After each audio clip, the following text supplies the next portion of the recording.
Yeah, the Shanghai tunnels were old utility tunnels that are located all over Portland, especially it's close to the river.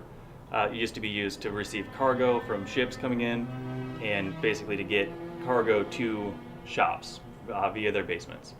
Some shady things happened over the course of the years. The term Shanghai comes from basically forced labor on people that were kind of drunk at bars, and they would run up a bar tab. People that worked on the ships needed extra pairs of hands, and so they preyed on those unsuspecting drunkards and slipped them a Mickey, basically knocked them out, and dragged them down here multitude of ways, either by trapdoor or just brute force, and they would be knocked out and then they'd wake up on a ship to work, and the ship was typically heading back to Shanghai. And so getting shanghaied, that's where that term's coming from. In 1974, Old Town Pizza opened up. Before it was a pizza place, it was just like a gutted, empty space. The hotel that this building used to be was around in the late 1800s, and between 1880 and 1974, I have no idea, but an Italian family opened the place up in the 70s. Later it was found that there was a shady history, and we looked more into it. Found out about the old elevator shaft, the found body that was ditched there back when it was a hotel, and people seem to feel that there's otherworldly spirits, and they found out the history of Nina, who was a young teenage prostitute, made a deal with the missionaries that were in town in the late 1800s, and in exchange for exposing the secrets of like the prostitution ring, they were going to give her freedom, and that pissed off some group of people and resulted in her being found dead in the old elevator shaft of the building. The tours do go through here. There's a couple different ones. None of it's hosted by Old Town. PDX on Foot is one of the tour companies. They'll go down here, they'll get a couple beers upstairs, and come down here and tell some ghost stories. I think we're their last stop, and so on the weekends they do it, especially in October, right around Halloween. It gets really crazy. People are super excited to come check it out.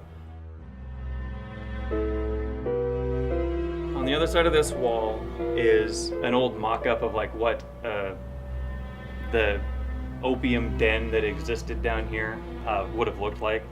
Like there's a bed over there.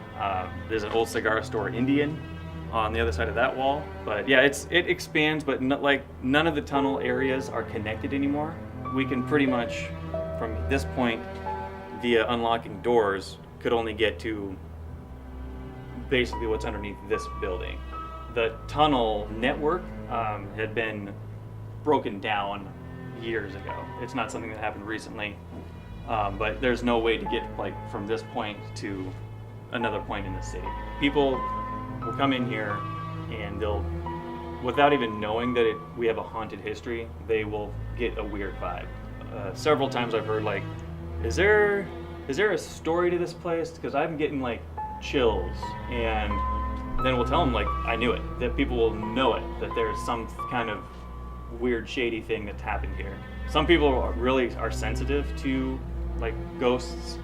My first-hand experience, I guess, is we get wine and cider delivered here every week from a distributor, and this guy would just let himself into our basement, and he would drop off the order in our dry storage area and just usually walk back up and hand me the invoice. And this one particular day, I was on the phone upstairs, and I saw him come up the stairs, pale and panicked and like really clammy and just terrified. Put the phone down, and I was like, dude, are you okay? And he was like, oh man, does that chick who lives upstairs, does she hang out down in the basement? And I was like, what are you talking about? And he was like, Nina, whatever the ghost's name is she like around? And I'm like, I don't know, man. Are you okay? And he's like, I just saw her down there. Here's the invoice. I'm out. And he took off, and I saw him once after that. I asked him to come back. I was like, hey, could you explain to me a little bit more about what happened? And what he said he saw, he was down there filling out the invoice and looked over his shoulder right by the staircase over there. And he said he looked over his shoulder and saw this puff of smoke just give him a chill, like a body of smoke, and then rush up the stairs. and he got like legitimately haunted.